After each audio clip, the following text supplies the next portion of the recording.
Start Network is here. Oh, no punches! I'm real revolutionary right now. Support this man, Black Media. He makes sure that our stories are told. Thank you for being the voice of Black America, Roland. Stay black. I love y'all. All momentum we have now, we have to keep this going. The video looks phenomenal. See, there's a difference between Black Star Network and Black-owned media and something like CNN. You can't be Black-owned media and be scared. It's time to be smart.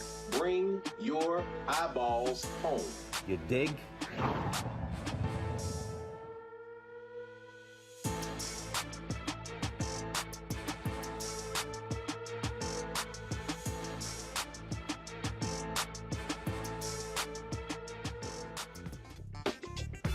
Today is Monday, May 9th, 2022. Coming up on Roland Martin Unfiltered, streaming live on the Black Start Network. Delaware State University's women's lacrosse team says they were humiliated while traveling in Georgia. The Liberty County Sheriff's deputies pulled their bus over for traveling in the wrong lane. Instead of giving them a ticket, the deputies decided to search for illegal drugs. The deputies even told the young women it would be easier if they confessed instead of being confiscated. The head coach of Delaware State University's women's lacrosse team will tell us about this horrific incident. 2 former Oklahoma police officers face first-degree manslaughter charges for killing an unarmed black man, Quadry Sanders, who had his hands up. Folks, shocking story, no surprise though. We've seen it before. Lee Merritt, the family's attorney, will tell us why he thinks these charges aren't harsh enough.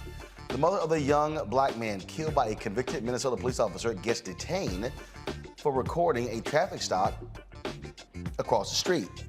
He spent 24 years in prison for a crime he did not commit. Now New York City will pay him $10.5 million for his wrongful conviction. And one of the Black Lives Matter co-founders admits to using the $6 million mansion for private parties.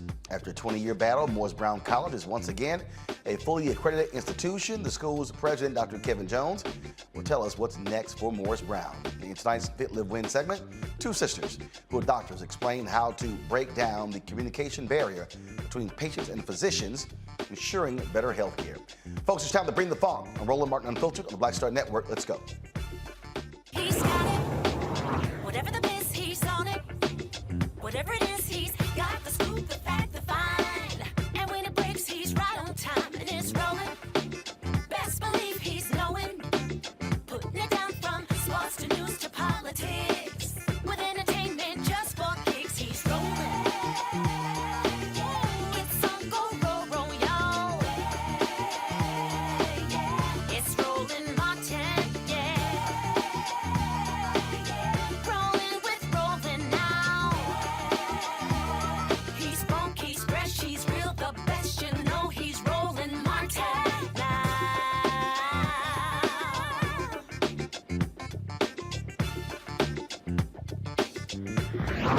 Martin.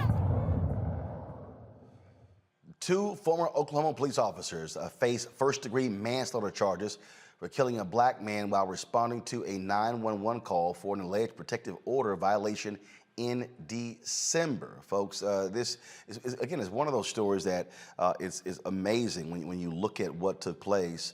Following a month-long probe by the Oklahoma State Bureau of Investigation, Comanche County DA Kyle Kabelka charged ex-Lawton officers Robert Hinkle and Nathan Ronan in the death of a 29-year-old Quadry Sanders. The video you're about to see is graphic and disturbing.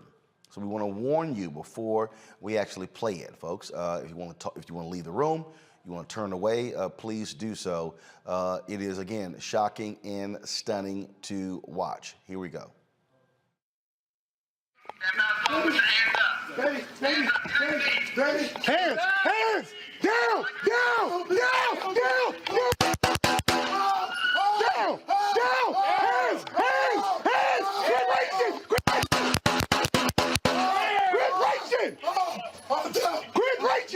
I'm down. Stay down. Roll over. I'm down. Roll over. Roll over on your stomach. I can't breathe. Stomach. Hey, can you see the door? I can't. Okay. I got it. Go ahead. Yep. Hey, we got. I'm back up. You go ahead. We're gonna pull him back. Go ahead. Hey. Get the door. I got him. Okay. Y'all pull him out the yard. Yep. Pull him out the yard. Go ahead. Pull him out the yard. Got him. Yep. Go ahead. Do we have a farmer? Keep going back. Back. Yep. I got cuffs. Okay. We have a farmer. Just wait. Where it is.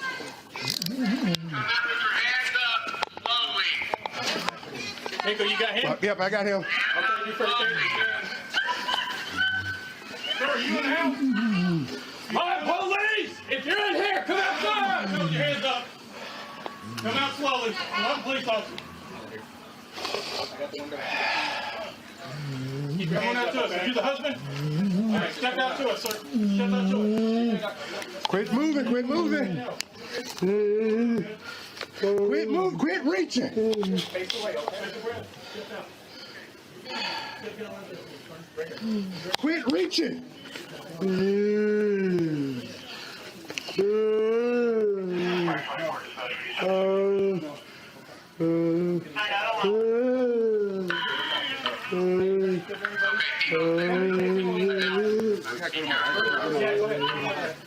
We got where's my wife?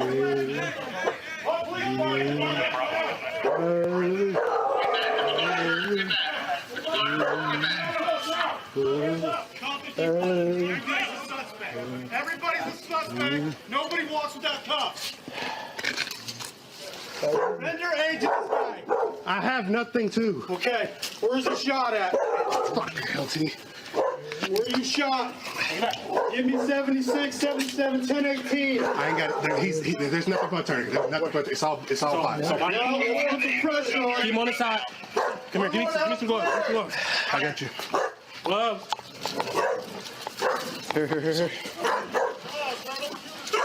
Get back. One of your units, give me a first aid kit up here, 10, 18. Where's the tape? Where's it at? It's all body. It's all. He's got LT. How many? Hey, roll him on the side. He's starting. LT's gonna be multiples. 1, Yeah. 2, in and out. I see at least 4 or 5. 4 or 5. Clear the house. Okay. Give me. I know we can do it. LT. We got chest here. 76, 77, 10, 18. Multiple chest wounds. Keep him like that. Hey, no, it's okay. Just be quiet. Thank you. I want him rolled to his back side. Keep it all the way. All the way on his back. What's your name, bro? What's your name? What's your name? I got it. Wait, I want. 1. We got chest swelling. 3. Hips. 4. Okay. 5. Right in the stomach. Hey, tell him what his parts so let me get up here. Hey, Heath, where you at? I'm right here. Trauma kit. Let me see what we got. We got breathing. We both shot, so One airway. that's Who is this right here? Who is this walking up on him? it's Chief. It's Chief. Oh. Sorry. You can't put anything on that. Fuck. We don't have anything. We both gotta go. If you want to get Hinkle and I need one person. Okay, you okay? Yeah, we're good, sir. You good? Yes, sir. Hold on, my car's down here. All right. I just need one person to team up with me.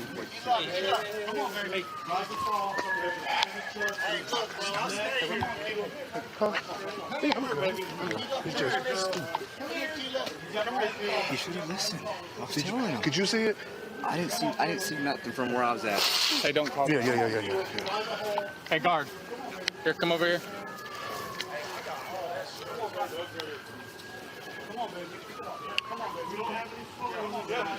We're getting ready to leave here in a minute, but if you want to team up with me, Felix is going to team up with him. Yep. And then we're going to go to the station.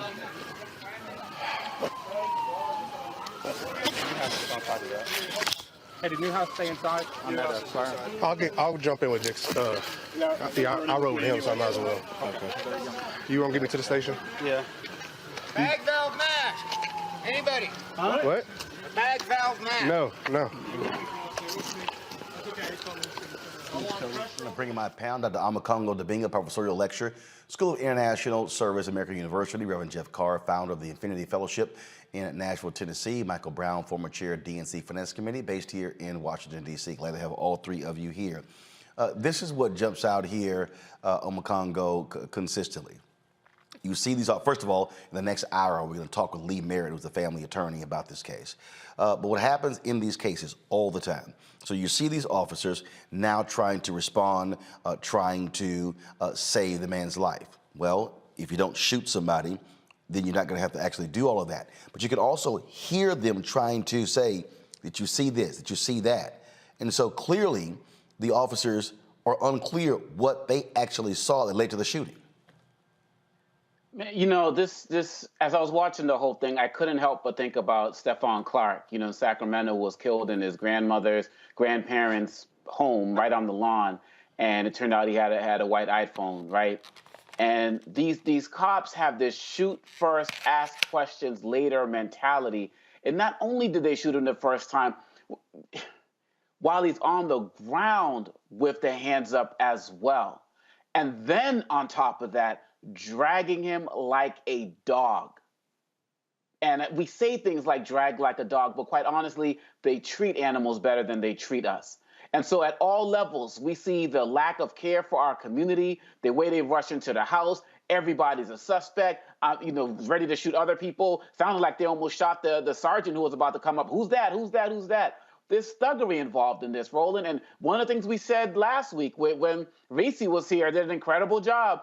We talked about the fact that when it comes to our community, it's never been black versus white, it's black versus blue. We don't care what color the officer is who's wearing that uniform. When it comes to our community, we get treated like third-class citizens. They slaughtered that man for the world to see, and they all need to pay. Facing 4 years is ridiculous. There needs to be a lot more, and just another reminder that this is why we need the George Floyd Policing Reform Act, because anything relating to qualified immunity that might be thrown their way needs to be thrown out the door in addition to their careers. And we keep seeing this over and over and over again, Michael. And this is the frustration, because you would think we were seeing it on the going down. We're not. It's increasing. And I think, as you know, we've been saying on this panel and other panels in the past, every time we talk about this awful subject, and certainly thoughts and prayers to the family. Thoughts and prayers, though, aren't enough anymore. You need laws. You need legislation. And until, whether it's qualified immunity, whether it's putting their pensions on the table, there has to be something that makes them think twice first besides pulling the trigger of a weapon, or why they don't pull a taser, or why don't they shoot at the lower extremities. I mean, there just seem to be so many other options besides death, and especially when somebody's not armed. So until you put those two things, and I remember, as a former public official, I remember how hard it was for people to go up against the police unions. No one wants to be called, oh, you're soft on crime, or the police union is not going to endorse you, and all that kind of stuff. And it makes it extremely difficult. That's why, obviously, we've talked about this before, too. As you know, I'm a supporter of the Biden-Harris administration. But one of the first things they should have done when they came in office was criminal justice reform with the George Floyd Act. That should have been the first thing to do. And clearly, as obviously momentum and the politics change and timing changes, it's not on the front burner anymore. And this is the continuing frustration, Jeff. It's the frustration, not just with this administration, with Democrats in the House and the Senate. And when you do not follow through, people want to see action. Unfortunately, we have yet to see it. And this is going to have an impact on the midterms, and they had no one to blame but themselves because it was not made a priority. In fact, the George Floyd Justice Act negotiations, it was in December when Senator Tim Scott decided to go and face the nation and to say talks are dead. It's been 5 months, no executive order. Now, I'm assuming they're waiting because in 11 days, it'll be the anniversary, the second anniversary of the death of George Floyd. I guess they're waiting to announce it on that day. But my goodness, 5 months after talks broke down? Yeah, there's no excuse. This is just an opportunity to continue to make excuses. And those of us who have been through that process understand what excuses are. We remember that, right? We can all recite that excuses are tools of the incompetent that build monuments to nothing, and those who specialize in them seldom succeed at anything else. We're seeing this as it relates to police reform. And when I watch that video, I'll be honest with you guys, I don't like to watch a lot of videos like that because I'm very cautious of what I absorb in my consciousness. But as a leader, I have to watch those videos so I understand what people are dealing with. Unfortunately, in this video, if you'll notice, there are a lot of checklists that got checked off. Body camera, check. Unarmed black man, check. He was complying, check.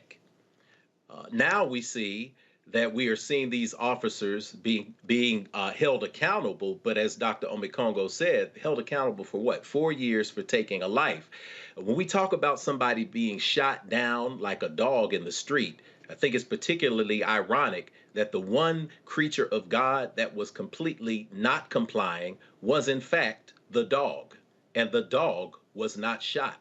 The dog was not charged. The dog was not restrained. The dog was not bleeding out on the ground, being told the familiar phrases that we hear in the other checklist, which include roll over to someone who's been shot 12 times, pull him out to the yard, quit moving, quit reaching, although you're handcuffed. This is indicative of where our state of relations are with this black and blue wall. It's crippling to see this. It hurts the spirit, but it makes us say 5 months is too long for action. If you can stroke a pen and make change, the Biden administration is responsible for doing exactly that, regardless of what Tim Scott, regardless of what the Republican legislators want to block. We should not have to wait until the commemoration of the death of a figure like George Floyd to attempt to spotlight what we know needs to take place. We can prevent this, like my daddy used to say, with an ounce of prevention through action, because an ounce of prevention beats a pound of cure. Well, and here's a question of, again, how we are treated. Now, again, coming up in the next hour, we'll talk with Lee Merritt, who's the attorney for the family. Coming up next, though, after this break, we're going to talk with the head coach of the Delaware State Lacrosse team, how they were racially targeted, shameful behavior by Georgia State troopers. We'll explain next on Roland Martin Unfiltered, broadcasting live on the Black Star Network. Don't forget to download our app, available on all platforms: Apple TV, Android TV, Apple phone, Android phone, Roku, Amazon Fire TV, Xbox One, Samsung Smart TV. You can also join our Bring the Funk fan club, where all of your dollars go to support this show. See your check and money order too. P.O. Box 57196, Washington, D.C. 20037-0196. Cash App is $RM Unfiltered. PayPal is R Martin Unfiltered. Venmo is RM Unfiltered. Zelle is Roland at RolandSMartin.com. Roland at RolandMartinUnfiltered.com. We'll be right back.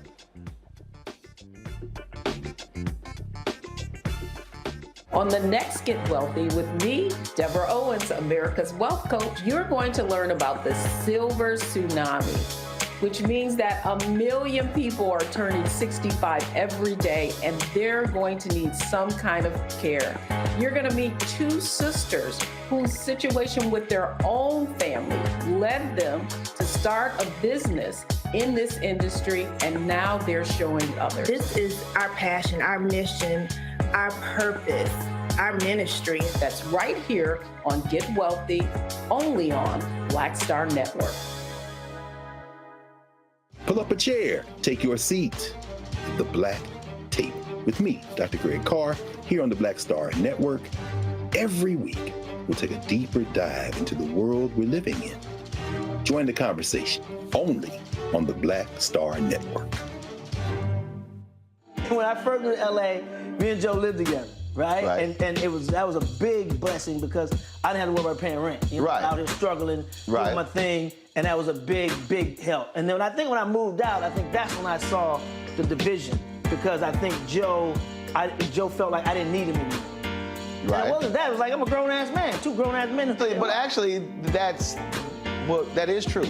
You don't need him anymore. When you grow up, first of all, when you grow up, It's like, hey, you help, and this time you get your ass on out the house and go do your own thing. Right. He didn't want me to move out, but I'm like, you know what? At the time when I moved out, I mean, what? Were you paying a light bill? I wasn't paying anything, and I said, you know what? I need this responsibility. It's going to make me work harder in my career if I know I got rent to pay, I got bills to pay. I was paying a cell phone bill. That was it. Right. No, but Joe was treating me like a little butler, because I'm telling you, I was like Benson. Now, I'm telling you, man. Please fetch me some water. He was using some Jedi mind tricks. Yo, man, you still make them good grilled cheese sandwiches you made when you were little? No, you don't. You know, next thing I'm at the stove. Flipped it. And then it dawned on me, he just tricked me again. Got me again.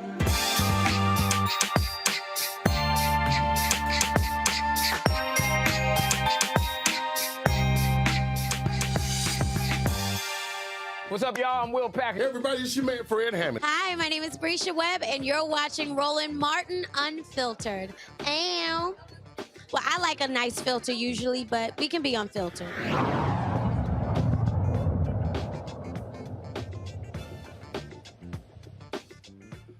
Folks, the Delaware State women's lacrosse team wants to know why their team's bus was stopped and searched by a Georgia Sheriff's Department.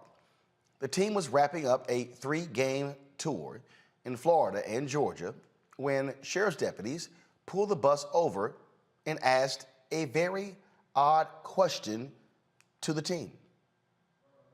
Why I'm coming on the bus right now is to tell y'all, look, we're gonna check y'all's luggage, okay? If there is anything in y'all's luggage, we're probably gonna find it, okay? I'm not looking for a little bit of marijuana, but I'm pretty sure you guys as chaperones are probably going to be disappointed in you if we find it. You guys are on a lacrosse team, correct? Yes. So if there is something in there that is questionable, please tell me now. Because if we find it, guess what? We're not going to be able to help you. Okay? You go over to the state of Georgia, marijuana is still illegal in the state of Georgia. Okay? Anything that you can put marijuana in, maybe a device where you smoke it, maybe something that you would weigh it, like a set of scales, anything. Okay? If there's nothing, then I'm thankful to make my job a lot easier. We're going to get this done. We'll have you guys on your way. Okay? You guys have any more questions for me? Have I explained it pretty good? Yes, sir. Okay. Yes, sir. Give us a few minutes and you guys will be on your way. Okay?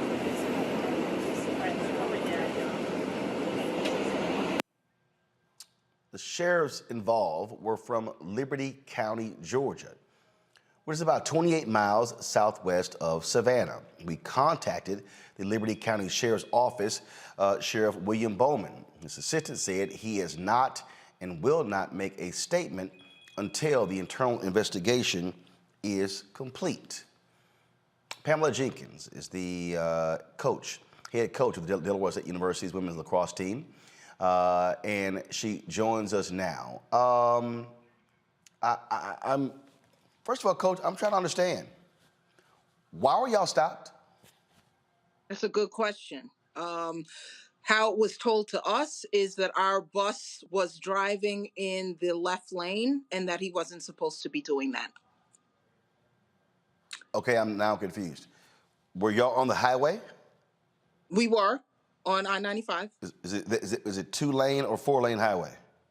I think it was a 3-lane highway. Is that left lane a HOV lane, or is that a law enforcement only lane? What was the left lane? Just the fast lane as far as our understanding was. So no HOV lane or any special lane at all. So, okay, so the driver is in the left lane. Yes. They say he should not have been in the lane. Why are they not talking to the driver? How all of a sudden did it go to, we're about to search all of your bags for marijuana? Well, how it started, they pulled us over. They asked him for his driver's license and registration. He gives it to them. Our bus driver gives it to them. And then the police officer says, you're not supposed to be driving in the left lane. Then they ask him to step off of the bus. So he exited the bus, and my players and I are just sitting here waiting. Then one of my student athletes looks outside of the bus to see what's taking so long. And she was like, they're taking our luggage out from underneath the bus, and they have dogs sniffing through our belongings. Wait a minute. So at no point did these deputy sheriffs seek consent to search any bags? Correct. They did not. Okay. Continue. Yes. So we see the dogs that are walking through and sniffing through our belongings. Then maybe 5 minutes later, 2 officers come on the bus, and that's where the video, that you see the video. And they're basically saying it in an accusatory tone of, we are here looking for narcotics. We're not looking for a small amount, as I'm sure that would still be upsetting to your chaperones. And he's saying, we're looking for anyhow that you weigh it, that you would, use it, whether it's a vape pen, whether it's an edible. And he's like, we're going to find it. So you're better off telling us now than for having us find it on our own, because if that happens, we can't help you. How many people are on the bus? 25 players, 2 coaches, our athletic trainer, total 30. So 30 people. Yeah. So when she peeked out, they were pulling luggage off. And then what did they do? Did they actually unzip all of the bags and go through all of the luggage? I did not see that, but when they went back out on the bus, they clearly did, because they came back on the bus with a gift that one of our student athletes had received from a family member, and that was inside of her suitcase. And they asked her what this was. And she's like, it's a gift from a relative. And they were like, you accepted a gift that you don't know what it is? Are you serious? Yes. That's what the hell a gift is. Yes. Now, was she made to open the gift? They took it off the bus and opened it. They let her know that they were going to be opening it. Wait, they have drug-sniffing dogs. Yes. She has a gift. She can't even open her own gift. They open the gift? Correct. They go off the bus and open the gift. Then 10 minutes later, they come back on the bus and they're like, you're free to go. Have a safe trip. Was the driver ever ticketed for driving in the left lane? He was not ticketed, no. How long did this whole exchange happen? It took about 30 to 45 minutes in total. So y'all were leaving Georgia to head back to Delaware? Yes, that's correct. We're on our way out, yes. Have y'all been in communication with this sheriff's department? So I know that the university is investigating it, so we have left that up to the university. Wow. So, again, before I go to my panel, so let's see here. They claim the driver was driving in the left lane, but he wasn't supposed to. Correct. But it wasn't HOV, wasn't any of the designated lanes, so I don't get why the driver can't be in the left-hand lane. 2, they question the driver. They pull the driver off the bus. They check all bags. The driver never gets a ticket. No. Sounds to me as if they were using this excuse as an effort to search the luggage and hopefully try to find drugs. Yes, that's how we felt. What was the reaction from everyone else on the bus as y'all went on your way? What was the reaction? How did you then have to deal with what y'all had just experienced? Everyone was very quiet. We were still pretty early into the trip. It wasn't early morning. This was day 6 of our road trip on our way home, so we're also exhausted. And I think we were all just in disbelief that this was happening to us. He addressed us as a lacrosse team, so he knew that, and our bags say Delaware State Lax on them. So I think we were all in disbelief. It definitely took some time before we all started talking again further into the trip. And the bus driver was apologetic, but we were like, you didn't do anything wrong. This isn't your fault. Let's go to my panel here. Michael Brown, you first. Coach, how are you? Sorry you had to go through that level of harassment as we've been certainly going through as a people for the last 420 some odd years. Coach, and I know it's hard because when police officers, in particular white police officers, are on the bus, if no one wants to really what they would probably consider being a smart aleck. But did anybody ask at the time, and we didn't hear it on the video, why did you pull us over in the first place? And I know you probably don't have any lawyers on the bus and say, what's the probable cause for pulling us over besides the baloney left lane violation or supposed violation? Right. So one of my student athletes asked the officer, how did this go from a routine traffic stop to narcotics dogs sniffing through our belongings? And his explanation was that on this stretch of highway that they see a lot of charter buses smuggling narcotics and people, so that they have to stay vigilant with their efforts.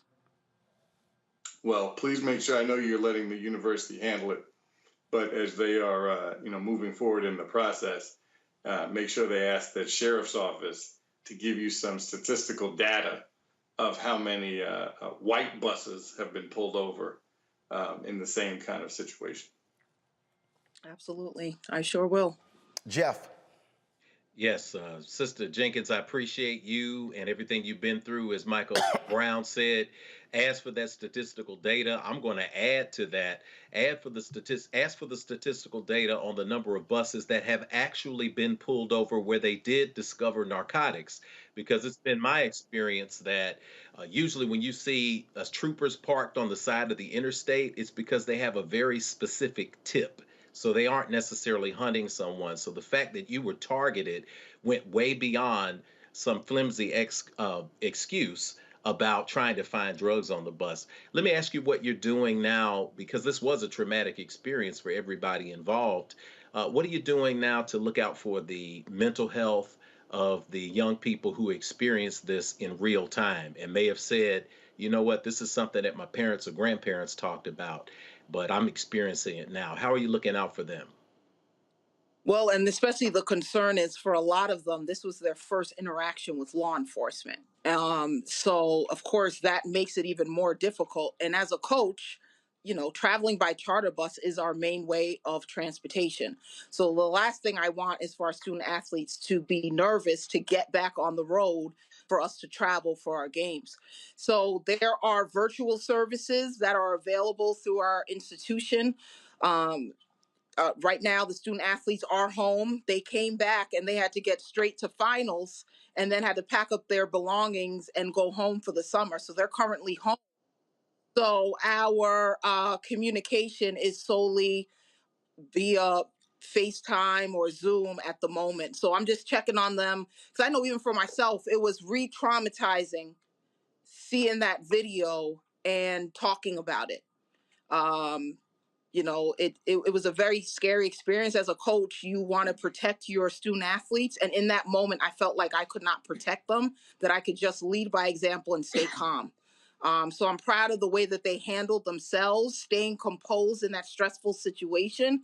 And there wasn't a doubt in my mind that I didn't have anything, at least for my players, to worry about.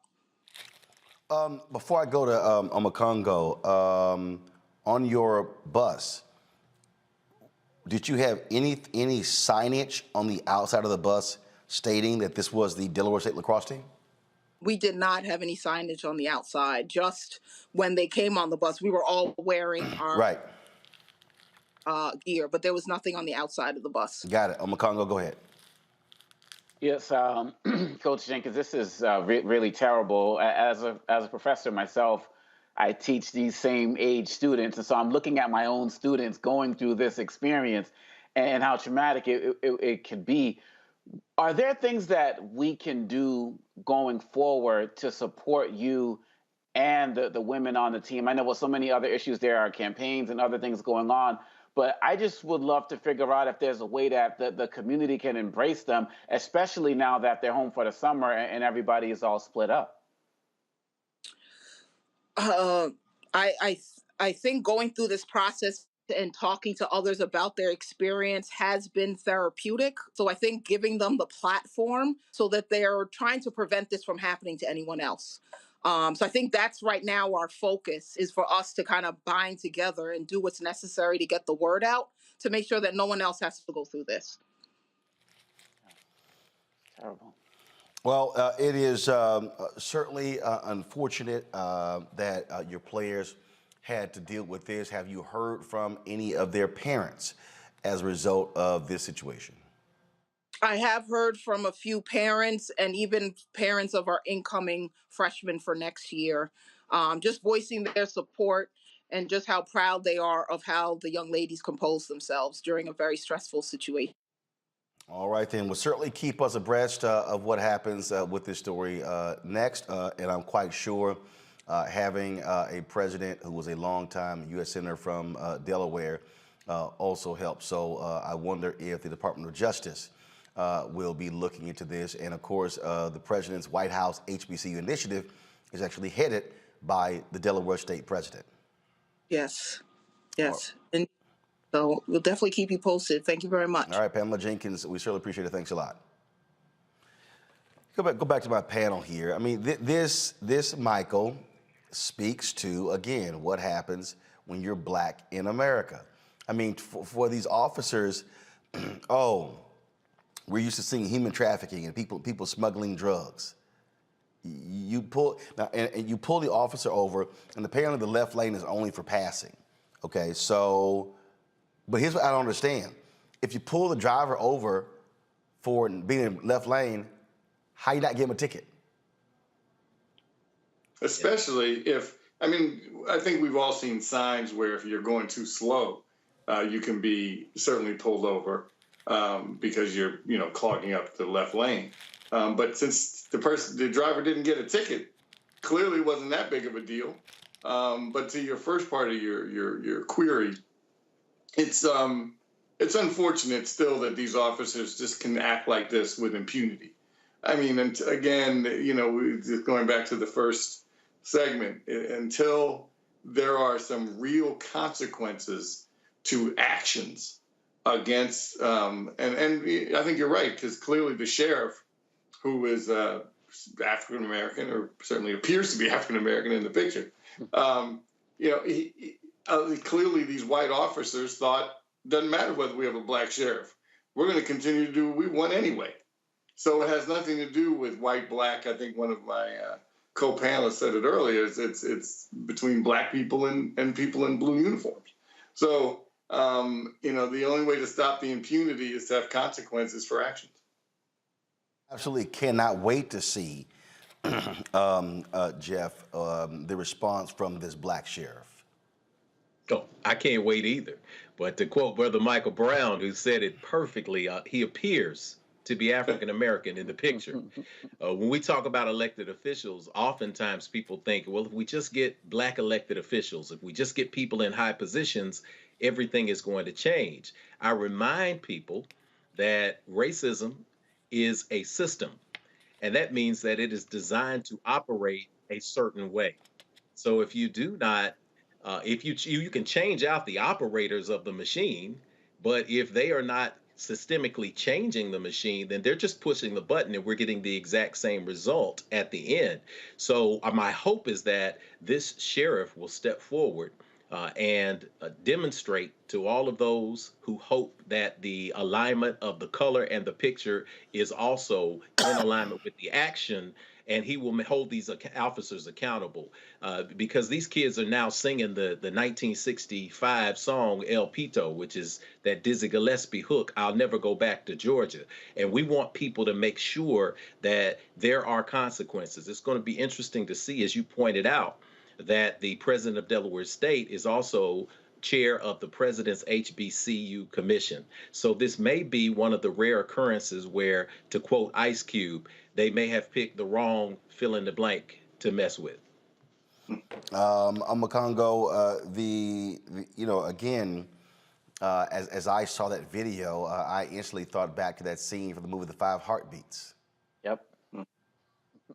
I was thinking the same thing. I was waiting for that nothing but love. I mean, I literally was feeling that moment, man. And what's sad about it is we go back to the Five Heartbeats. These are grown men dealing with that situation.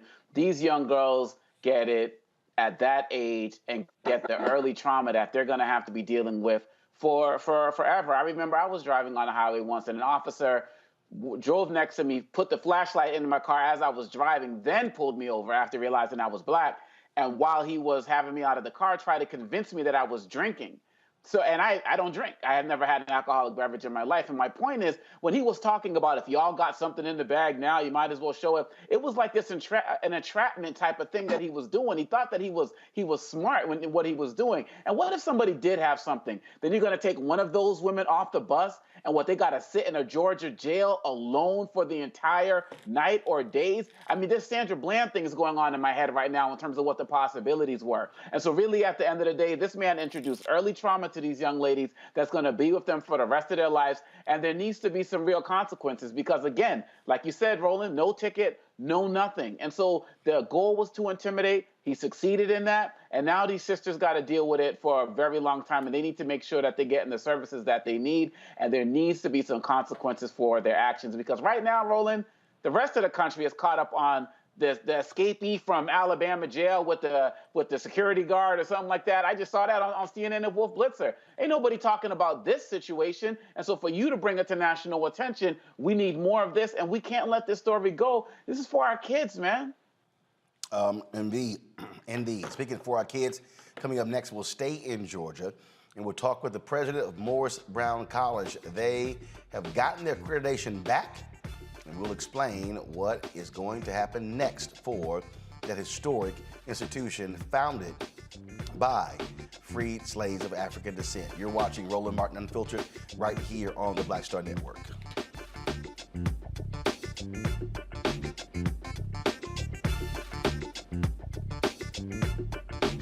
So do me a favor and think for 1 second about your mother. What comes to mind? Probably too many things to comprehend right now. Our moms, whether they're with us or not, are still probably the most impactful person in our lives. On the next A Balanced Life with Dr. Jackie, a tribute to our mothers. You won't want to miss it here on Black Star Network.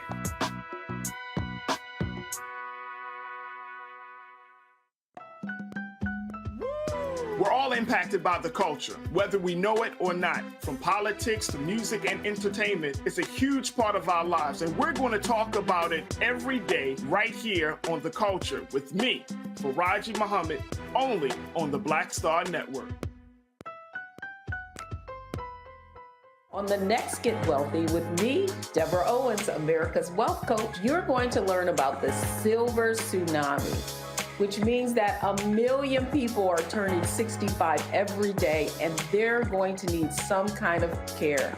You're going to meet two sisters whose situation with their own family led them to start a business in this industry, and now they're showing others. This is our passion, our mission, our purpose, our ministry. That's right here on Get Wealthy, only on Black Star Network. Time to be smart.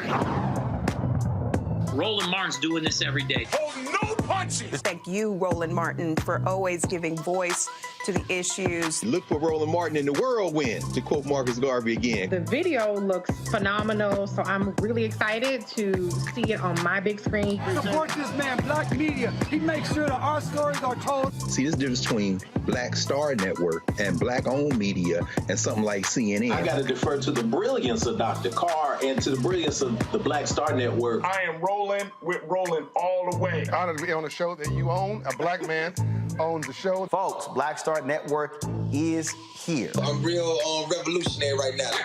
Roland was amazing on there. Stay black. I love y'all. I can't commend you enough about this platform that you've created for us to be able to share who we are, what we're doing in the world, and the impact that we're having. Let's be smart. Bring your eyeballs home. You can't be Black-owned media and be scared. You dig?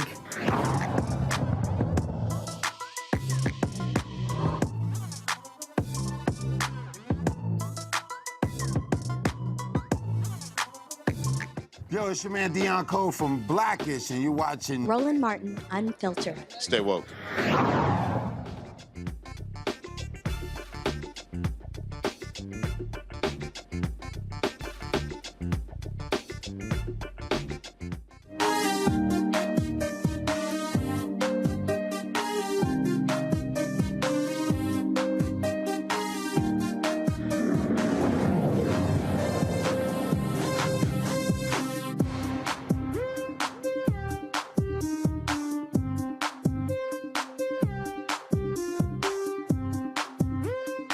So, folks, in 1881, Morris Brown College was founded by the African Methodist Episcopal Church. The dollars that were used to create the institution came from freed people of African descent. And over the decades, Morris Brown graduated a significant number of people, prominent African Americans. In fact, it is the only Georgia HBCU literally founded by black people. But more than 20 years ago, Morris Brown found itself having significant financial woes. As a result, Morris Brown lost its accreditation. There were many efforts to try to save the university, but they still lost the accreditation. Now, what does that mean? Well, if you're not an accredited institution, then your students cannot apply and receive federal financial aid. Any of you who watch this show understand how often we've talked about the fact that HBCUs, anywhere from 80 to 90% or higher of an HBCU's budget is based upon students receiving federal aid. But even though they lost their accreditation, they had to also sell off assets, sell off land. Morris Brown actually never closed. Well, last week, there was a big ceremony in Atlanta where they announced that Morris Brown had received its accreditation and they were eligible for students to be able to apply for federal aid, financial aid, and then be able to enroll in the school. Joining us right now is the president of Morris Brown College, Kevin. Glad to have you here. First of all, Dr. Kevin Jones, who's the president. And so, explain to people who don't quite understand when they hear accredited and what all that sort of stuff means. What happened here? What was the accrediting agency that Morris Brown was initially dealing with? And then there was a change that also impacted, that allowed for y'all to now be able to get accredited through another route. Yes. Well, good evening. Thank you for having me on your show. Morris Brown College, like you mentioned, founded in 1881 by former slaves. It's an institution that has been here in the city of Atlanta for 141 years. We've been educating, pouring into our communities, the original FUBU, for us, by us. Originally, Morris Brown College was accredited by the Southern Association of Colleges and Schools, SAC-COC. And a few years ago, when I took the helm as president, I told the Board of Trustees that I felt like this institution should go back to its Christian roots. We were founded in the basement of Big Bethel AME Church. And we've always provided a Christian education, but we got a little bit away from that a little bit. And so we are now accredited by the Transnational Association of Christian Colleges and Schools, a Christian affiliated accreditation agency approved by the United States Department of Education, just like any other accreditor. And we are now officially accredited. It was a 3-year-long journey, a lot of hard work, blood, sweat, and tears, but we were able to show that we are an institution of quality, that we met all the standards required by the United States Department of Education, indicative of the word quality. And we're just very, very excited to make history in this way. And so for people, again, people who don't quite understand this process, it's a major deal when universities have to go through SACS accreditation. I mean, you know, and I was talking to one university the other day. They were trying to get me to do some things, and they were like, hey, we finally have funding for this, funding for that. Because in essence, accreditation is like review. It's when you are dating a young man or a young woman and you put on your best behavior. All of a sudden, folks are cleaning stuff. They're bringing in. I mean, you're having to put your best foot forward, because the last thing you want is to either be put on provisional or lose your accreditation, because that's the whole ballgame. Absolutely. Well, you know, yes, you put on your best behavior, you put on the best foot to show that you are doing what you're supposed to do. However, it's not just a one and done. You know, we are monitored on a yearly basis. They check our audits, they check our yearly reviews, and we're monitored every single year to continue that monitoring process of showing that we are continuously improving our process, procedures, standards, fiscal stability, enrollment, etc. And so Morris Brown, like I said, is accredited by TRACS, an approved accreditor by the United States Department of Education, and we are moving forward with our new accreditation. So by switching to the accrediting council that deals with religious institutions, does it impact the type of majors you're able to offer, or does it matter? No, we're still a liberal arts institution. We have STEM programs. We have liberal arts programs. You know, we have our business program, which is our bread and butter. And so the premise of the degrees is not what they're looking for. Every TRACS affiliate school has to have a faith statement proclaiming their Christian faith. And of course, again, providing Christian education. And so Morris Brown, again, founded in the basement of Big Bethel AME Church. We have been affiliated with the AME Church since our founding 141 years ago. And so we were already Christian. We're just getting back into the service of providing a Christian education. I'm going to go to my panel in a moment for questions. Obviously, there was just a whole lot of things happening.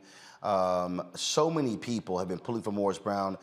Just let folks know how dire the situation, though, had gotten for Morris Brown. Yeah, it was pretty bad. You know, $35 million bankruptcy, $9.5 million to the U.S. Department of Education. We settled a debt with the AME Church for $4.2 million. We literally went from about 3,000 students to about 50 students overnight.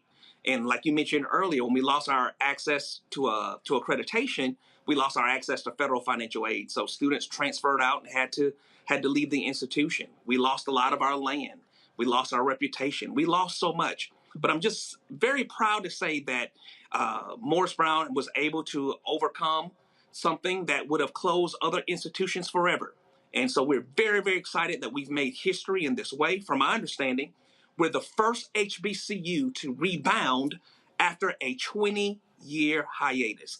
And being able to continue to educate students over these last 20 years is a testament from God that he's been with us since the beginning. And so we've been through a lot, but we've been able to overcome those negative obstacles, and we're now ready to take the institution to the next level. It was obviously a big deal last week. There were folks there. I saw one particular video where Pastor Jamal Bryan spoke, and actually they enrolled one of his music folks Yeah. as a student there at Morris Brown. Yes. Pastor Jamal Bryant is a friend. He's been a friend of this institution.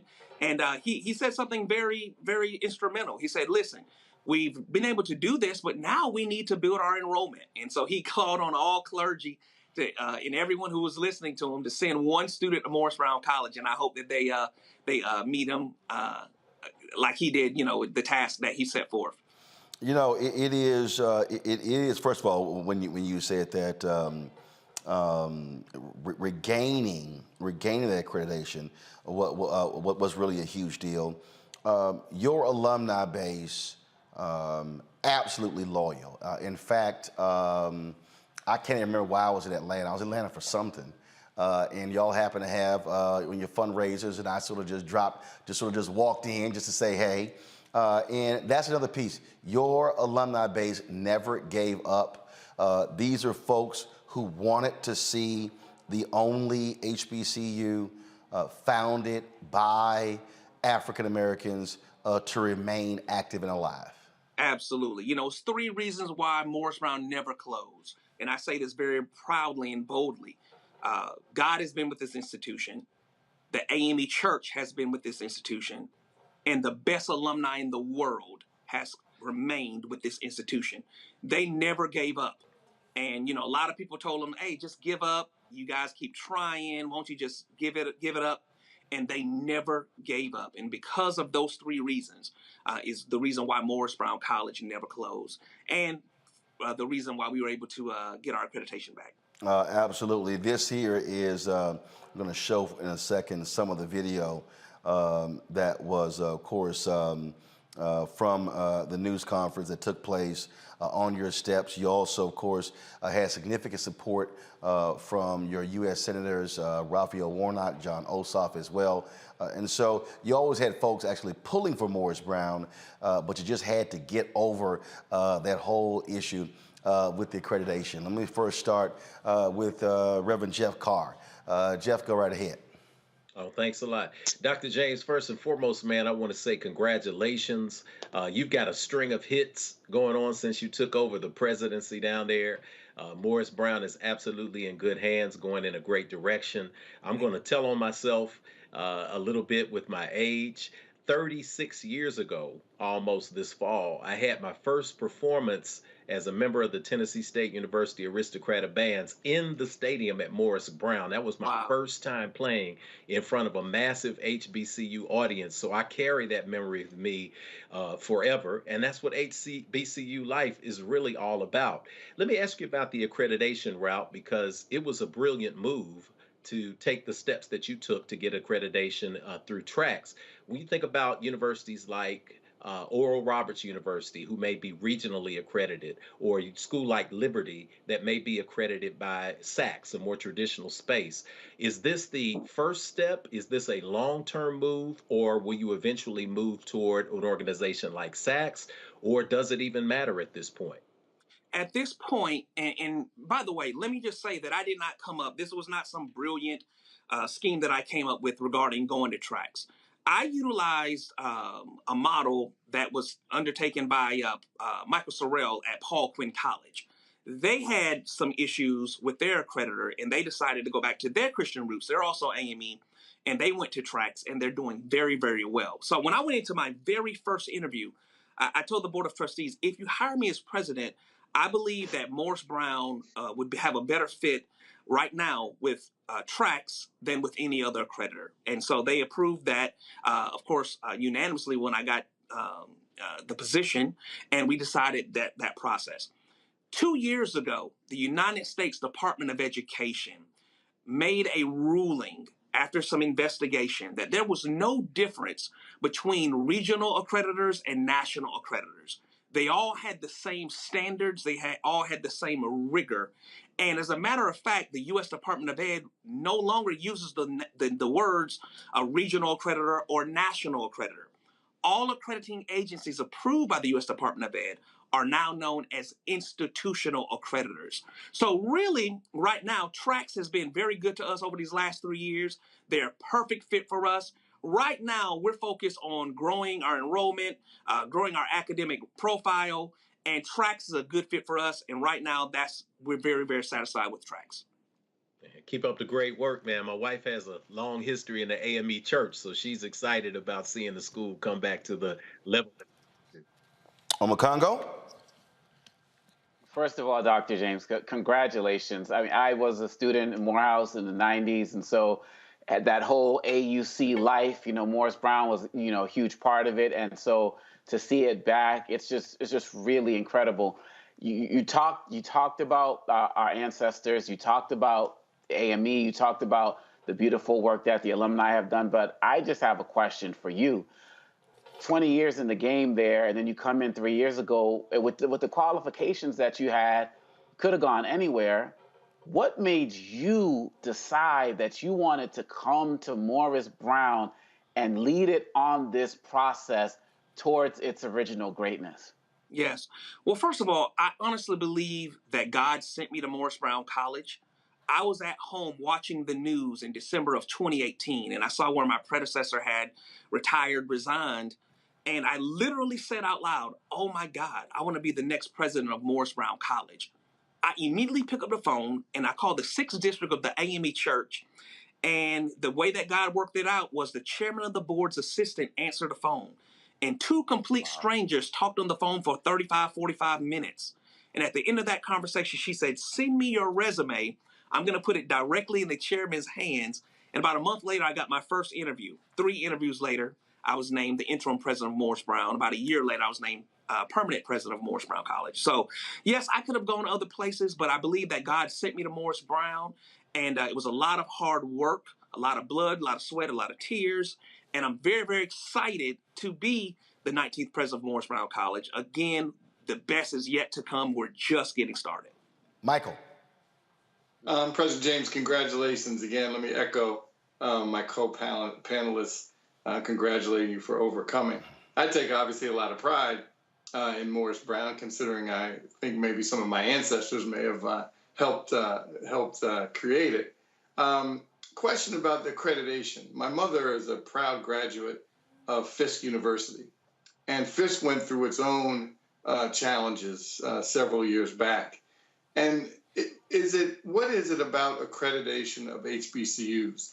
Is it economic, or is there something else that puts HBCUs in the crosshairs? Listen, I've had other people ask me that question, and it's a very bold response. Financial stability.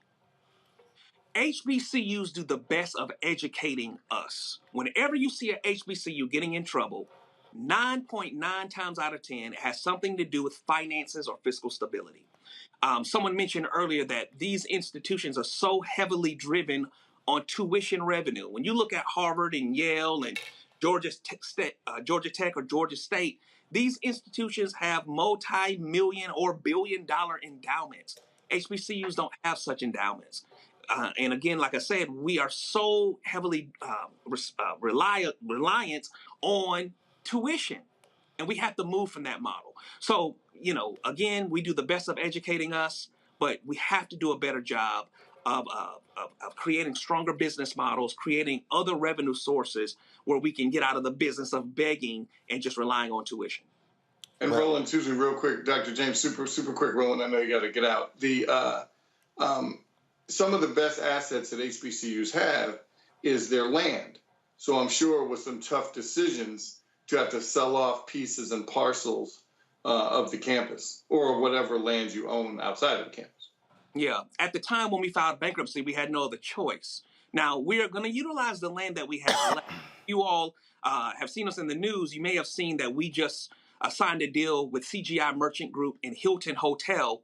Well, right here at Morris Brown College, we're building our own hotel right here on the campus. It's a Hilton Hotel, $30 million hotel that's going to be tied directly to our hospitality program. Our students are going to learn right in our own hotel on the campus. And so, God said, use what you got. And what we have is location right here in downtown Atlanta. And so we're going to continue to move forward with what we have. Well, keep up the good work, Mr. President. Well, I'll add one thing, and again, folk, if they want to take issue with this, that ain't my problem. I did a segment of last month on this, Dr. Jones, where I also said that our black institutions, which includes HBCUs, includes black organizations, includes black-owned media, we have also got to embrace professional leadership. What I mean is people with skill set. So what you just described there, you can't have a successful hospitality program unless you have people who know what the hell they're talking about in hospitality. And one of the things that we are seeing, we see ego, we see folk who putting themselves before institutions, and that's also something that I'm real particular with. And I get people who say, oh, you can't say that because you didn't go to HBCU. I've run 3 black newspapers. I've done black media my whole life, and I can tell you, there's a continuum in too many of our institutions where we have some nice people who don't need to be in positions of influence because they don't know how to operate at a major level. Yes, I would agree. You know, we have to make sure that our organizations and our institutions are led by competent leaders who have students at the forefront. And so here at Morris Brown College, we've done a phenomenal job of making sure that we have competent leaders who are helping us to take the institution back to her former glory. All right, then. Well, look, I was last on the campus. I think John Ossoff had an event there, and we were covering the event there. So we look forward to, and before that, the Quad, which was on BET, was actually shot on the campus of Morris Brown, and so can't wait for you guys to open. Just last question for me: what do you anticipate? So when are you anticipating having your fall class? And any idea how many students you're going to open with? Yeah, we anticipate having a few hundred students here on campus in the fall, in August. Actually, we're going to start even before then. We're going to have summer school. Starting in June. And so we have to remember that Morris Brown never closed. We've been educating this entire time, but we're going to have our first graduating class next week on May 21st, and then this summer, summer school, and then the fall. How many graduates? We're going to have 5 graduates. 5 graduates. On the 21st, next Saturday. All right, then. Well, Doc, we appreciate it. Congratulations to you and the staff there. Anything that we can do, be sure to let us know. You got my number, so you can text me anytime. And so certainly, and a big congratulations to the alumni because they want to see this day actually happen. Absolutely. Thank you all for having me. I appreciate it. Thanks a lot. All right, folks, when we come back on Roland Martin Unfiltered, we'll talk with Attorney Lee Merritt about the story out of Oklahoma. We showed you the video in the last hour, and we'll talk about that next. Folks, don't forget to support us in what we do, because you heard what we just laid out there. Part of this issue, and you've heard me say this continuously, is that we have the means. Hello? We have the means to actually do a lot better in terms of our institutions. The question is, are we actually willing to support our institutions with our actions as opposed to what we're always saying with our mouths? And so it's important. So when we talk about black-owned businesses, it's easy to say we should support them, but it's different when you actually do it. It's easy to say, oh, how we really, really need black-owned media, but it's a difference when you're watching somebody else's stuff, when you're retweeting somebody else's stuff, but then you wonder why we don't have black-owned media with capacity. The same thing when it comes to HBCUs, when it comes to our organizations. The capital resides in our hands. The difference is how we spend our capital and who we spend our capital with. And so our goal, of course, is to achieve 50,000 downloads. We wanted to hit it by May 1st. We didn't. We're still targeting that goal. Our goal is to have 100,000 downloads by the end of the year. And so if you want to download the Black Star Network app, you can download it on all of your devices. If you've got multiple devices, you don't need to download it in just one. So if you've got an Apple phone, download it. An Android phone, download it. An Android TV, an Apple TV, download it. Roku, Amazon Fire TV, TV, Xbox One, and Samsung Smart TV as well. And of course, your dollars really are critically important to allow us to be able to do what we do. And so please, if you want to send a check or money order, some of y'all made it clear, y'all ain't down with all the technology stuff. It's all good. We got options. You can send a check or money order to P.O. Box 57196, Washington, D.C. 20037-0196. The Cash App is $RM Unfiltered. PayPal is R Martin Unfiltered. Zelle is Roland at RolandSMartin.com. Roland at RolandMartinUnfiltered.com. Venmo is RM Unfiltered. We'll be right back. So do me a favor and think for 1 second about your mother. What comes to mind? Probably too many things to comprehend right now. Our moms, whether they're with us or not, are still probably the most impactful person in our lives. On the next A Balanced Life with Dr. Jackie, a tribute to our mothers. You won't want to miss it here on Black Star Network. Hey, what's up, everybody? It's Godfrey, the funniest dude on the planet. Hey, I'm Taj. I'm Coco. And I'm Lily. And we're SWV. What's up, y'all? It's Ryan Destiny, and you're watching Roland Martin Unfiltered.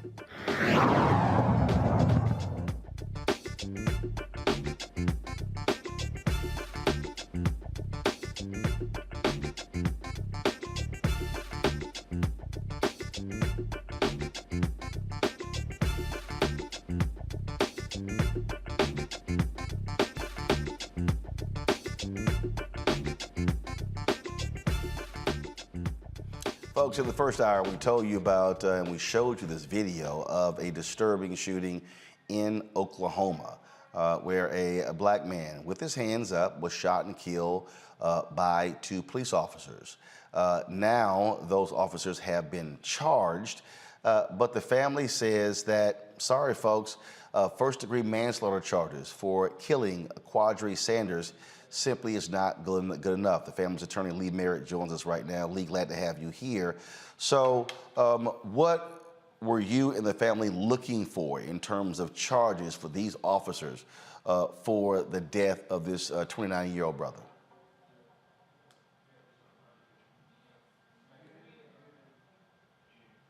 Lee, we can't hear you. All right. There we go. Thank you, sir. When the Comanche County prosecutors released the video on Friday, it was the first time that I or any member of the family had a chance to actually see what happened to Mr. Sanders. It's difficult to find how the facts given or laid out in that video fit into a manslaughter or accidental death category. These men seemed to move with intention and malice when they told him to put up his hands and repeatedly shot him. Body center mass. It seems like their intent was to cause the death, and that will be more appropriate for a murder charge in Oklahoma. Obviously, it is a lot more difficult to convict officers on murder. So could it be that prosecutors felt they had a better shot at conviction by going the manslaughter route? Historically, we've seen prosecutors charge a lesser included. And it turns out that if you don't have the facts, circumstances, the mens rea, for example, to actually prove out the lower charge, then you stand a greater chance of an acquittal in that case. And so instead of building in a defense for these officers, we've seen prosecutors aggressively go after murder charges. We saw that in the case of Amber Geiger and Botham Jean recently. We saw that in the case of Jordan Edwards and Roy Oliver. And each time, although in the case of Botham Jean, you will recall the investigators recommended a manslaughter charge, but the prosecutor saw that the facts were more consistent with a murder charge, went after the higher level charge, and was able to get a historic conviction. And in this case here, first of all, these 2 officers are no longer on the force, correct? That's correct. They were terminated shortly after the December shooting. So clearly, that is important when it comes to when this case goes to trial, the fact that the police department felt that their actions were not justified.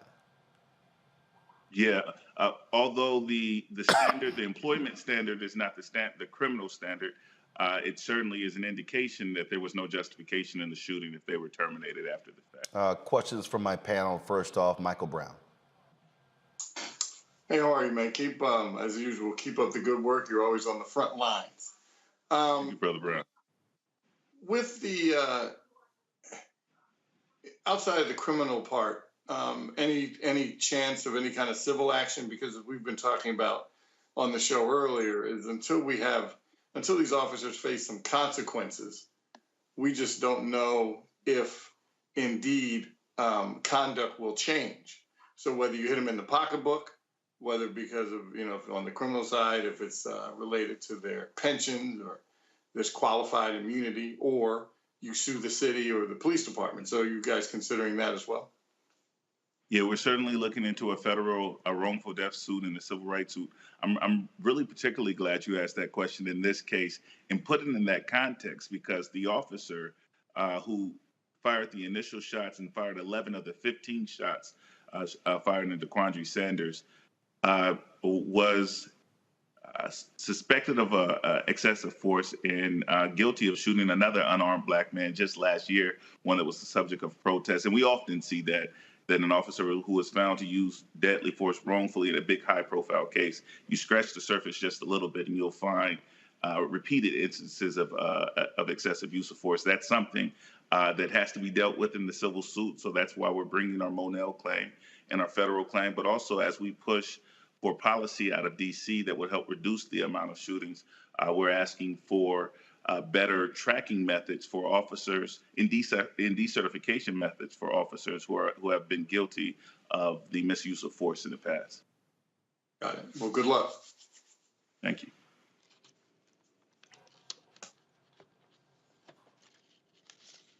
Makongo? Yes, Mr. Merritt, I have so much respect for what you do. I mean, you've been such a true warrior for us in our community. The question I have for you is kind of two-part question. Number one, why is it taking 5 to 6 months for this video to be released for the family to even see? And how is this family and so many other families you deal with dealing with the re-traumatization of having something like this broadcast to the entire country and really the world? Yeah. So Oklahoma, as you know, we live in the deadliest police culture in the modern world. So no other developed nation kills or incarcerates so many of its citizens. And Oklahoma is right up there with California, Texas, and Louisiana as one of the most difficult places to hold police officers accountable. And in one of the locations where officers are often acquitted. That the investigation begins with law enforcement officers independently determining whether or not use of force was lawful. They make that determination and they make a recommendation of prosecution to the prosecutor.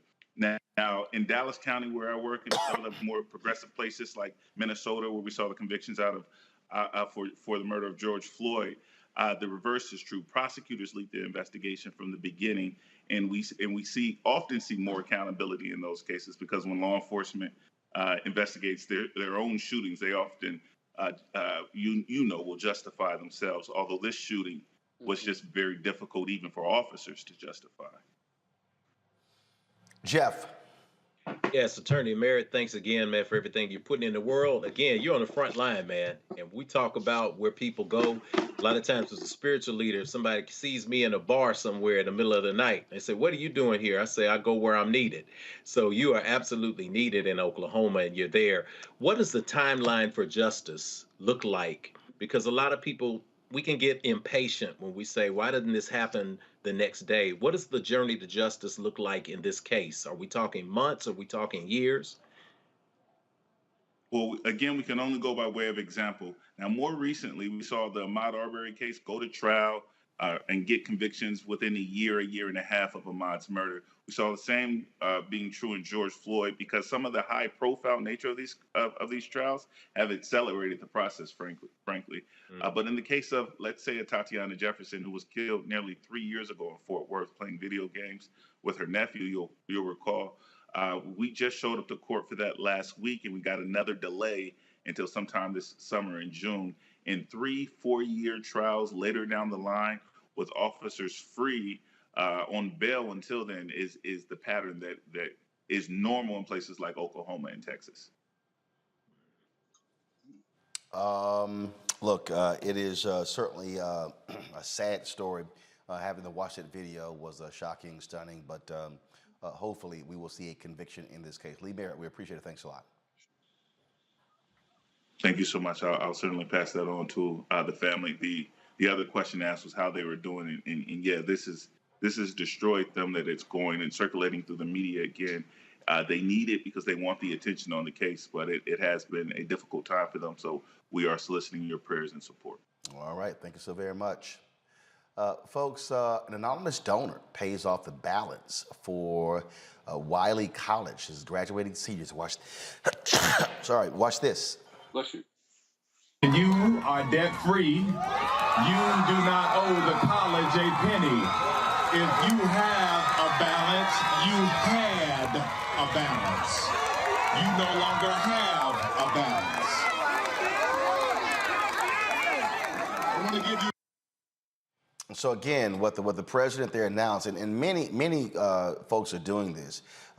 You see where if they owe the university a balance. And so a lot of students, they owe fees, parking tickets, if they owe certain fees. And so that's what a donor did. And so, of course, you had about $300,000, if you will, for in terms of the balance. And so, first of all, the estimated balance it was 100 plus students. So the balance they owed to the university was about $300,000. So the anonymous donor took care of that. So we certainly, congratulations goes out to those students. And in fact, I saw, because I think Nicole Hannah-Jones had tweeted that she never got her University of North Carolina degree because it was a balance she owed to the university. Well, she recently got that in the mail.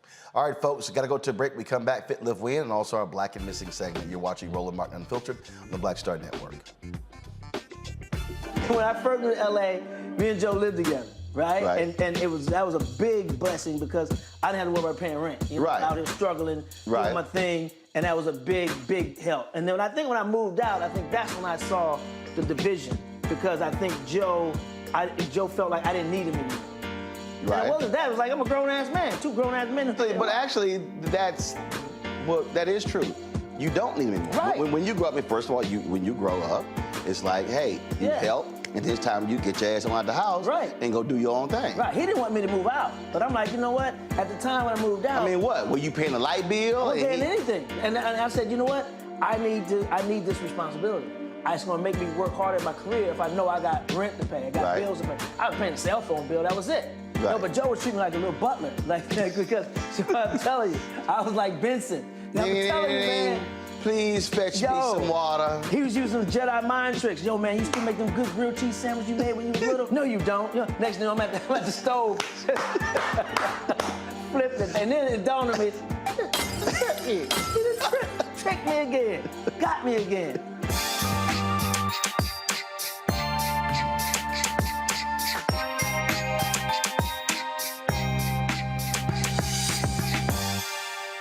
This is Judge Mathis. Hi, I'm Teresa Griffin. Hi, my name is LaToya Luckett, and you're watching Roland Martin Unfiltered.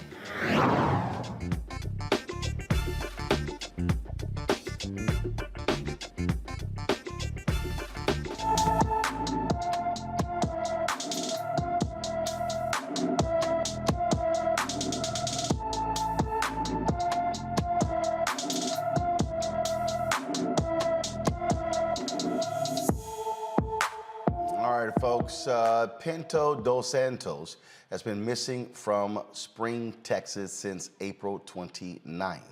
The 16-year-old is 5 feet tall, weighs 112 pounds, with brown hair, brown eyes. Anyone with information regarding Belcia Pinto dos Santos, again, Belcia Pinto dos Santos, should call the Harris County Sheriff's Office, 713-221-6000, 713-221-6000. Patrice Cullors, one of the Black Lives Matter co-founders, admits to throwing 2 parties at the organization's $6 million Los Angeles mansion. Cullors says she never used the property for personal gain when the news came out about the multi-million-dollar home. But in an interview with the Associated Press, she said that she hosted her son's birthday party and an event celebrating President Joe Biden's inauguration.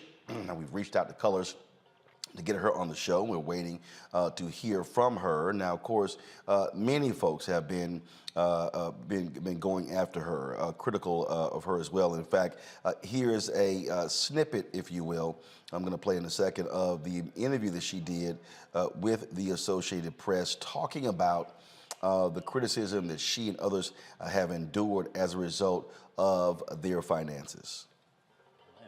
To pay for your home or the homes of your family members or any other funds that were donated to Black Lives Matter to essentially enrich yourself? No, I have never used Black Lives Matter donations to pay for any of the properties that I owned in the past or own right now. You know, the idea that Black Lives Matter Global Network Foundation received millions of dollars and then I hid those dollars in my bank account is absolutely false. Is there any truth to the reports that your family has been hired to work at the property that was purchased by Black Lives Matter? While my brother is the head of security and my mom and sister did work at the property, there are also dozens of other people who work in the organization that are Black folks and are doing amazing work. It's not like I literally, you know, opened up the bank accounts and was like, I'm bringing all my family and friends in. Folks had skill sets. It's been a really bizarre experience to know the truth and to have false and misinformation be spread about me, especially around my own personal resources that I've worked my ass off to attain. So let me bring my panel in here.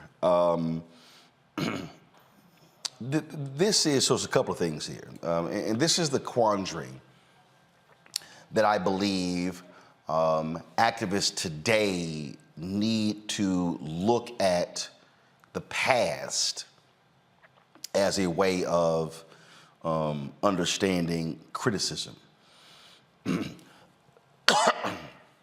Anyone who has read books and seen documentaries regarding Reverend Dr. Martin Luther King Jr.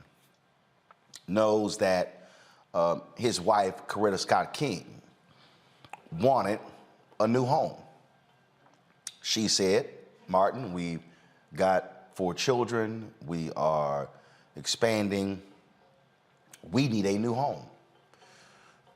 He was reluctant to do that because he said, what will it look like to our critics if I get a new home? When he won the Nobel Peace Prize, he accepted it on behalf of the movement and opted to give the money to the movement. Again, Coretta Scott King was not happy because she was the one who was having to deal with the finances of the family.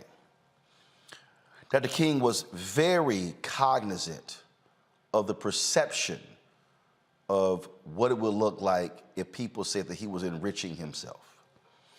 And so you have critics of Patrice and Black Lives Matter who say that the book deals that she has gotten, the production deals, all of those things have been a result of the movement.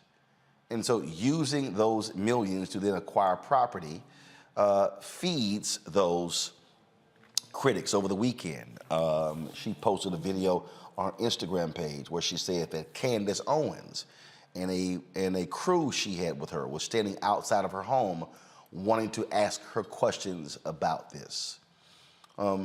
This is a perfect example, Jeff, where leadership has to understand that your critics are always going to come after you by looking for the money.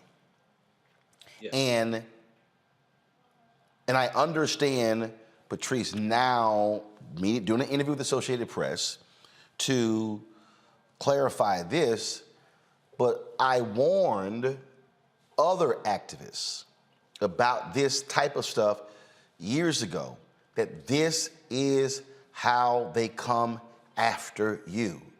They look at what you're driving, they look at what you're wearing, they look at where you're living, and then they can say, oh, you're grifters, you're thieves, you're stealing money. Then it's hard to shake that.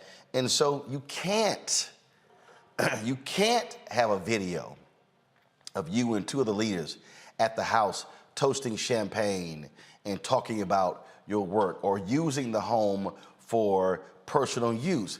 That is how there's always an effort to discredit the movement by discrediting its leaders. Yes, absolutely, Roland. And I think, a couple of things emerge here. I personally could never personally criticize Sister Colors or any of the movement leaders. I don't know them personally. You know them personally. What I can speak to is actions. And what I can speak to is a process. As a longtime leader of a nonprofit, I'm a person who also consults with nonprofits and young people who want to start nonprofits and foundations and do work. When you study history, you can see that there's something called, first and foremost, movement capture. This is what Dr. King was really concerned about. He knew that as soon as you start making significant strides to freedom, corporate America, the establishment, they tend to throw money at you. There's nothing inherently wrong with that because money moves America. But what I've come to know personally is that transparency is important. So several years ago, I launched an effort to build tiny homes. We wanted to build tiny homes. We did a GoFundMe report page for that. I stayed in a tiny home for 45 days to crowdfund this money. We raised $60,000. We promised that within 30 days we would build the tiny homes, and within 10 days we delivered. The building that I'm in now, the Infinity Center, we raised over $100,000 for it. We purchased the building in less than 6 months and spent 2 years renovating it. I say that not to toot my horn, but I do say that so that younger people out there and new people to fundraising understand one thing. You have to ask the question that a person who is a donor is asking. What am I giving my money for? If you are giving your money to an organization that is supposed to be fighting for liberation, then yes, it is going to be disconcerting and angering, at the very least, to see them inside a mansion toasting with champagne.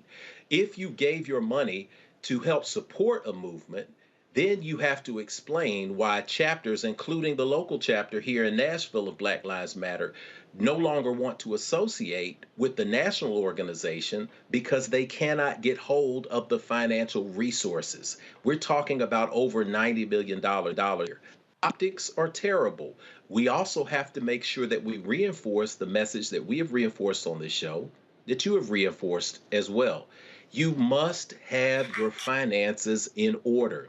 Whether you're Morris Brown or Black Lives Matter, NAACP, Urban League, that is the first place they are coming. People do not mind if you are successful. Many of us looking back in the past, I say I wish King would have taken the money and spent it on his family. His family sacrificed because years later, 40, 50 years later, we say what? Oh, they're digging gold because they are licensing his image and likeness. You have a family who lost their patriarch, who was assassinated, and now you have a single mother raising 4 kids. She was right to want and to expect a new home. But I think there is a gray space in the middle that we have to launch ourselves into to let people understand that, yes, this is a double-edged sword.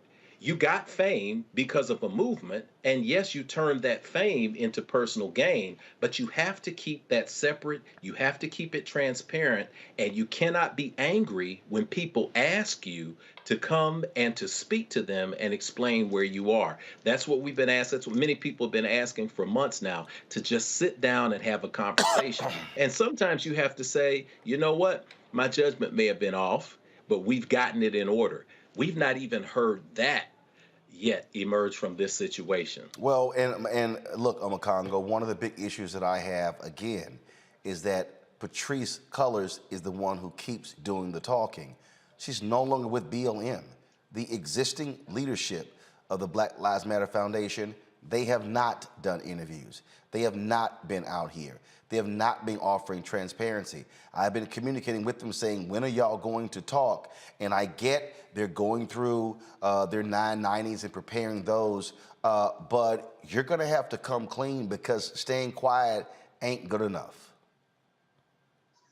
Look, in this day and age, I mean, we talked about Dr. King back in the day and his scrutiny, but in this day and age, every day you're silent, it's like 90 days goes by, quite honestly, because with social media and the way people are trying to destroy these organizations, you cannot be silent. Silence is your enemy right now. And one of the challenges that's going on with the Black Lives Matter organization is that they're also preventing future people from wanting to get involved in the movement. I was teaching one of my classes up at American, and I had a student from Brazil who was interested in Black Lives Matter, but was a little skeptical. And this was just 2 weeks ago, Roland, and said, wait, didn't they just buy that $6 million house? They didn't know much about the organization, but she saw it on some conservative news story because she leans conservative and ran with it. And then I had another student in my other class doing that as well. My point is that the more they stay silent, they are allowing too many other people to control the narrative about them. And so when the current leadership comes out, it's going to be too late. And like Reverend Carr was saying, with Patrice and any others who are involved in the organization, come clean about any mistakes that were made. Just own it. And people, we've seen this all over the place. People are willing to be forgiven if you can just come clean if you feel like you made a mistake. Because what people are doing right now, just as people critique what we call prosperity gospel, people are trying to turn Black Lives Matter activists into prosperity activists. And they are not that. And we believe that you can make mistakes and come out and speak up for it. But if you don't do it now, by the time you get up, they say a lie can travel around the world while the truth is still getting the shoelaces on. So I appreciate the sister for doing that interview. We need more of that. And we need some real just confessions if there were some things that could have been done better in hindsight. That's how people will roll with you. Michael. Yeah, it's hard for me to add anything that my co-panelists just mentioned. It's, one of the things that I think we all know, or at least we should know, is kind of 101 is the rules are different for us. And even I'm sure that there's some critics or folks on the right who'll say, well, here's what happened to a white organization. That may or may not be true when you find a few. But for us, the rules are always different. And until they, I think, have kind of an independent audit, also, as again has been previously mentioned, take some responsibility and then move on, because you're dealing with a couple of certainly challenges. One is this one, and the other is that the right is trying to define BLM as not protesters, that they're looters or rioters. So, when you put all that in context, everything has to be on the up and up. So I think they should have an independent audit and then take responsibility for what they need to take responsibility for. If that means there needs to be a change in leadership or a change in policy, whatever it is, they have to do that. Then when that independent audit is done, they present it to the world and say, here's what this independent auditor found. Here's where there's some mistakes. Here's where we did well. And I think that's the only way to really move on, because right now everything's on the defensive and excuses, and so it's going to be difficult. Time for Fit, Live, Win.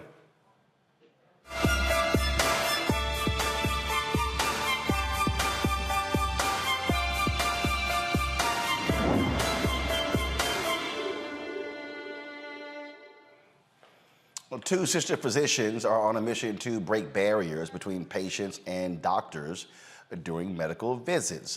Doctors Shimoli Wyckoff and Elita Wyckoff Jones authored a book, With Ease, Navigating the Medical Office Visit, to help patients become active participants in their medical care.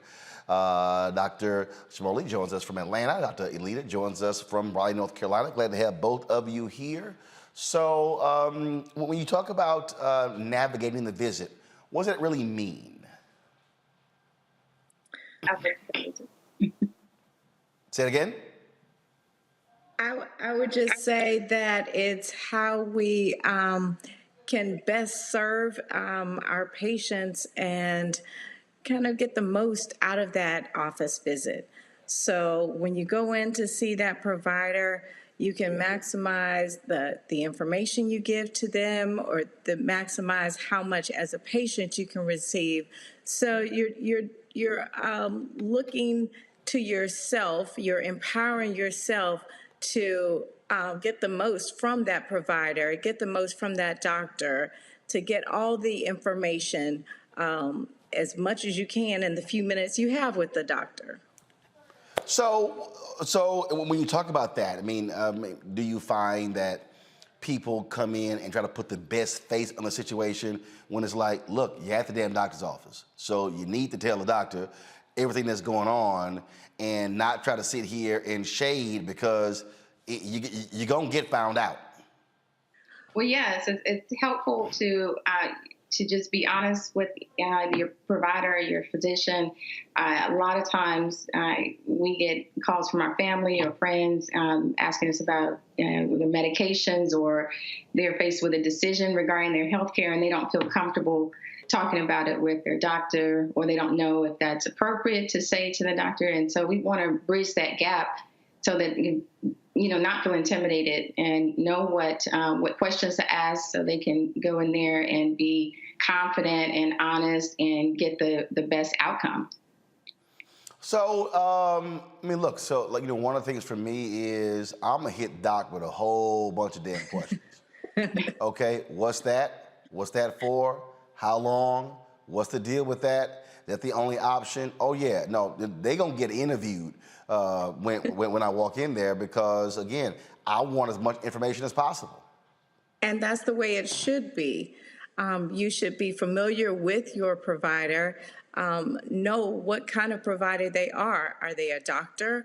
Are they a nurse practitioner, physician assistant? What information can you get from them? Are you there for a diagnosis? Are you there to review medications? But you also have to keep in mind your time with that provider is limited. So you have to make the most of that time. Yeah, I think you're absolutely right. And one of the things that, when I'm there, I'll actually make them check my blood pressure 2 or 3 times, because I get it regularly checked. If it's high, I'm like, no, check that again. And then you have the machines. Then you have actually the manual. I'll literally say, no, y'all gonna do it again. That's right, and you seem like you're very self-aware and you're familiar with the healthcare system. There's those that English is not their first language, or those that are self-employed and they might not be in the health system very much, so they might not know to do those things or ask those things, or the elderly. So it's important to do those things and to make sure you understand why they're doing things, why they're recommending things, and if you don't understand, being comfortable to ask them that. And if you still don't understand, get them to write it down so you can take it home and to look things up. Indeed. All right, questions from our panelists. Let's see. Well, I guess I'll go ahead and start, Michael. Ladies, thank you for your very, very good and important work. And I wonder if you've discovered that patients don't understand about the HIPAA laws, that everything they talk about, in particular with their doctor or medical professional, is all protected, and they do have a level of privacy. And if they don't know that, could that be one of the reasons why they're scared to ask questions or scared to tell them what's bothering them or ailing them? Are you discovering that, or is it something much simpler or certainly more complicated? Typically, it's a little bit simpler than that. They just don't trust their provider, whether that's, again, a physician, and maybe they're just not comfortable with divulging that information because it's a very sensitive topic, whether that has to do with a physical ailment or body part that they're not comfortable speaking about. For them, it may just be trust. Not necessarily that the doctor will go and tell anyone, but they may not understand or have never been in that type of situation. I guess what Roland was talking about. Oh, I'm sorry. Go right ahead. I apologize. Oh, no, I was saying that, and sometimes there is some intimidation as far as patients have divulged that they don't want to seem ask any stupid questions or come across just ignorant to their health, so they just don't mention things at all. Thank you. Congo. I think that this book is and this project to just get more people to understand the medical visit process is just really amazing, and it's needed especially for our community. The question that I have is that we all know the stories about how so many of us who are older in our community have been hesitant about going to the doctor for various reasons. Are you seeing the same thing with your younger patients? Is there a hesitancy, a lack of trust, or are they coming in more energized, owning the process, getting more engaged? Or is it kind of like a cycle kind of repeating with younger generations in terms of our hesitancy? I found a lot of young women, in particular, I'm an OBGYN, so the women I see feel empowered, emboldened to come in, even search out physicians that even may look like them, to foster that connection, that comfort level, so they can divulge the physical ailments or concerns that they have. And I'm in musculoskeletal care, and so I find that younger generation tends to not come as much because they have done a lot of research on their own. They're trying a lot of things on their own that they feel like will be working, or a lot of holistic things. And so it's a little bit of a shift as far as younger people not coming in as often. Or until it's really bad. But before I go to Jeff, I do have to ask y'all, how do y'all deal with people coming to y'all office with that bullshit they researched? And y'all, come on, let's just go ahead and be honest. Y'all sitting here like, okay, I got to answer these little dumbass questions because somebody thinks that they are a Twitter doctor. So come on now, y'all know I ain't lying. I try to listen to their concerns and their research, and then I follow that up with facts. I encourage them to go to reputable websites that I know are from board certified physicians, just to counteract the lay material that they've come across. That's right. And some of it is a learning process for us as well. So a lot of times when they're bringing me things, I review them, and then we discuss them. I let them know if there's any evidence-based information out there about it. And if there's not, I inform them of that and let them know that this is more experimental. But as far as standard of care would be, A, B, and C. But definitely, acknowledge that the research they've done and the interest that they have in options, but really letting them know that that's not usually the standard of care a lot of times. So y'all being real nice when people coming out with their Twitter research. Jeff, go ahead.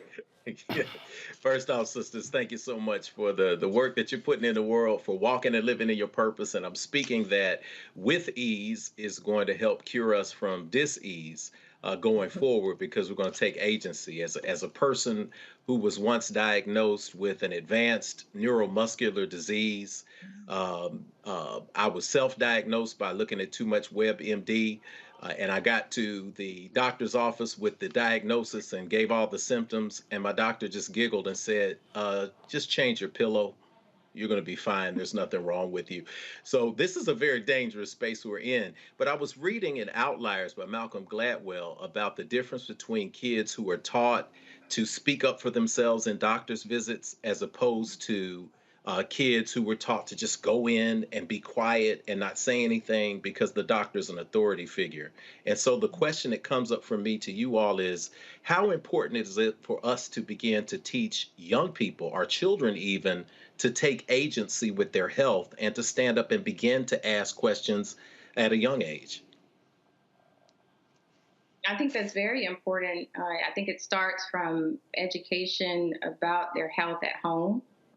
From the simple lifestyle choices that we make every day, Having them learn how to be self-aware of their body, and when changes occur, knowing what's normal, what's not, and then with that being getting confidence and being able to go to professionals when those things occur.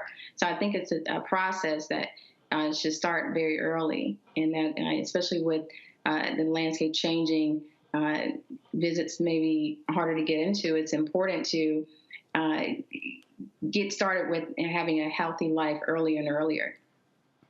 All right, the book is, show the book please, y'all, With Ease, Navigating the Medical Office Visit. You can, of course, get the book at witheasebook.com, and also follow Elita on her Facebook page as well. Folks, we appreciate it. Thanks a lot. Okay, thank you, Roland. All right, y'all have a good one. Thanks very much. All right, y'all, real quick here for my panel. So the U.S. Senate is trying to move very quickly to pass a bill to provide additional safety measures for the families of Supreme Court justices, because the folks have been protesting at the homes of the justices. But here's what I found to be interesting here, Michael. Somebody tweeted this, and I think it's fantastic.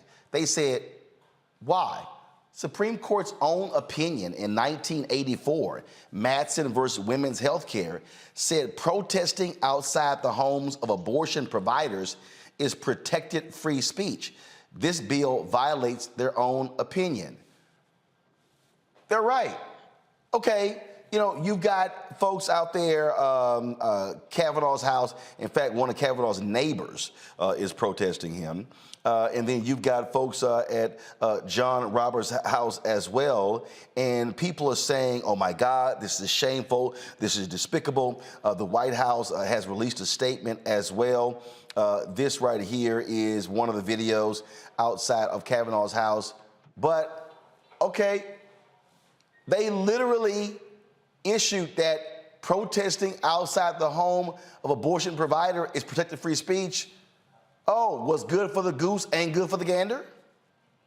Yeah, it's too bad. There's always hypocrisy though on the right. I don't think many folks. I certainly don't have a problem with security for not just Supreme Court justices, but also our federal judges that are also in harm's way, as we discovered a couple of years ago with that case in New Jersey. But I think the larger issue is, you're still, even as a judge, you're a public official. And if you're a public official, that means people can protest outside of your house, outside of your office. And that's part of being a public official. And so with that, yes, it's too bad but the court is exactly right. The tweet was exactly right. And I think you just have to deal with it. The neighbors, sorry, that it's hard. But when you live next door to a high-profile public official, this kind of stuff can happen. You know, there are people on Congo who are saying that this is not right, this is not just. In fact, as we speak, go to the video, I'll see this on Twitter, there are protesters who are headed to the house of Supreme Court Justice Samuel Alito. And so, Congo, there are people out there who are saying that this is wrong. You should not be protesting at their homes. They're only doing their job. But the Supreme Court also ruled that there was no buffer zone around abortion clinics. Yet when that draft was leaked, first thing they did was put up fences around the Supreme Court. I mean, so again, how in the world can, and look, nobody wants to have their home protested, and you're like, hey, I got my family here, but this notion that the families of the justices are somehow unsafe is simply not the case just because folks are protesting. Right, and mind you, there are 8-foot-high fences that they're putting up. And as people are having this conversation online, I'm also thinking of Christine Blasey Ford, who also accused Kavanaugh of sexual assault during his hearings, and people protested at her. She got death threats and all of that. And some of these guys who are saying leave Kavanaugh alone, they didn't have much to say then. Look, the fact of the matter is this is an activist Supreme Court.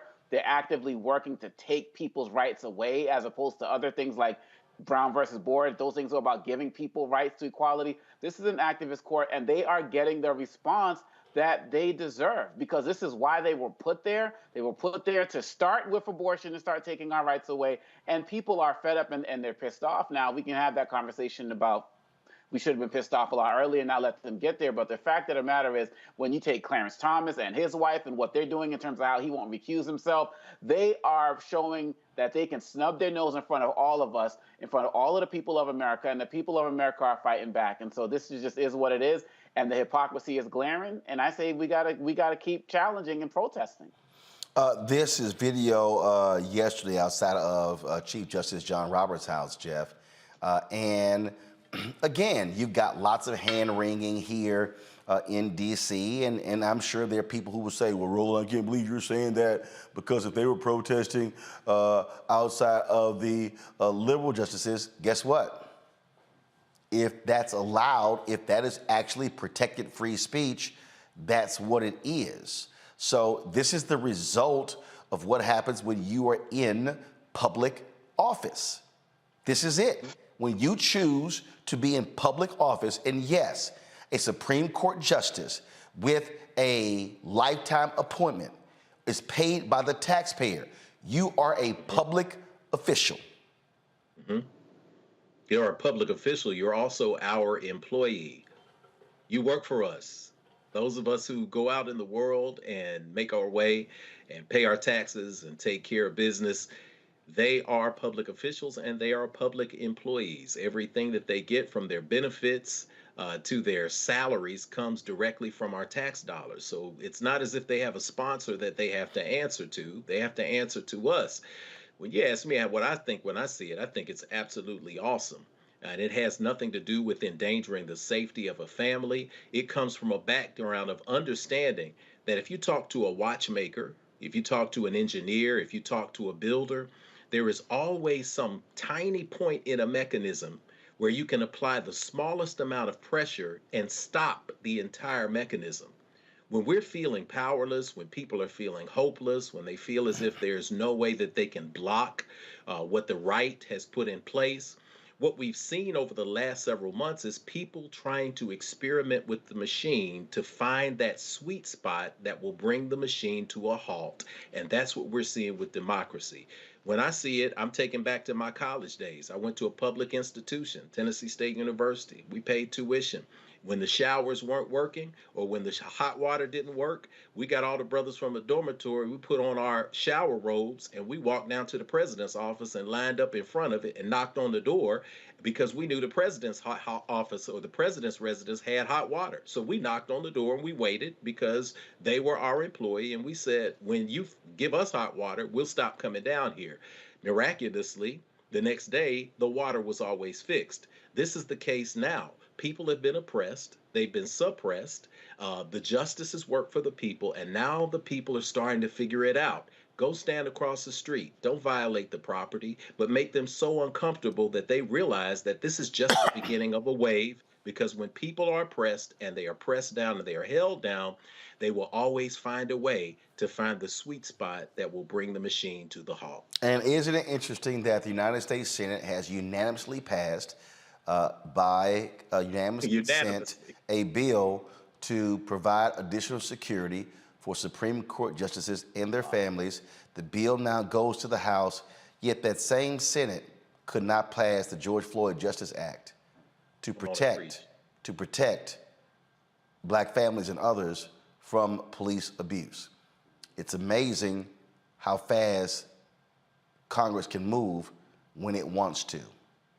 It's amazing how fast they can move. Michael, Omakongo, and Jeff, I certainly appreciate all three of you being with us on today's panel. Thank you so very much. I want to thank all of you as well, folks. We had a great time at the Formula One Grand Prix, Miami Grand Prix race over the weekend. We'll have some photos as well as be talking to Willie T. Ribbs, who F1 has hired for diversity, who was our host down there. We're going to have him on the show in the next couple of days, so look forward to that. Don't forget, Thursday, we're also going to be broadcasting live from Kansas City, Missouri. Kansas City, Missouri. If you'll have the graphic, please pull it up. I'm going to be there on behalf of the Kansas City Urban League. You might remember we had them on the show talking about the police brutality that was happening there in Kansas City, and also how the treatment of black police officers. And so I said, look, we'll be happy to come there to do a town hall. That's what we're actually going to be doing. So we're looking forward to that. YouTube, y'all should be hitting us by 1,000 likes by now. It don't make any sense. We have not hit 1,000. So y'all got about 60 seconds to get us to 1,000 likes so we can get out of here. And so again, y'all, this is again, so here's the graphic. Pull it up, please. I'm going to be in Kansas City on Thursday, May 12th at the Robert J. Mohart Center, 3200 Wayne Avenue, Kansas City, Missouri. Again, 5 p.m. Central, 6 p.m. Eastern, where we are going to be talking about the racism in the Kansas City Police Department and how it is impacting African Americans. And so this week we'll be in Kansas City. Next week I will be holding a town hall in Cedar Hill, Texas with Jasmine Koenig,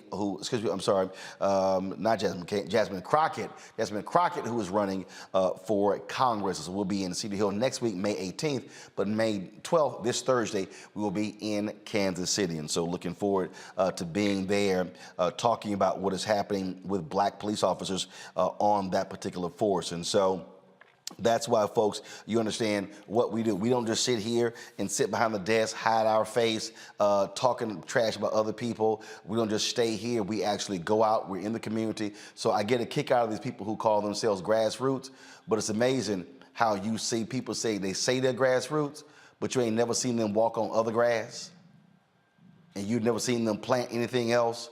They never go anywhere else. You never see them in the community. You never see them actually covering stories. You never see them going outside of their own bubble. Well, we actually do that. And so look forward to being in Kansas City. Folks, that's it. I will see y'all tomorrow right here on Roland Martin Unfiltered on the Black Star Network. Don't forget, download the app, please, if you have not done so. Apple phone, Android phone, Apple TV, Android TV, Roku, Amazon Fire TV, Xbox One, Samsung Smart TV. And if you have not joined our Bring the Funk fan club, our goal is simple. That is to get 20,000 of our donors annually to give on average $50, which is $4.19 a month, 13 cents a day. If there's no minimum, there's no maximum. So please, if you can support us, that would be absolutely great. And so please do so by joining our Bring the Funk fan club. Again, you can send a check or money order to P.O. Box 57196, Washington, D.C., 20037-0196. Cash App is $RM Unfiltered. PayPal is RMartin Unfiltered. Venmo is RM Unfiltered. Zelle is Roland at RolandSMartin.com. Roland at RolandMartinUnfiltered.com. All right, folks, that's it. I will see y'all tomorrow right here on Roland Martin Unfiltered on the Black Star Network. Y'all take care. Holla!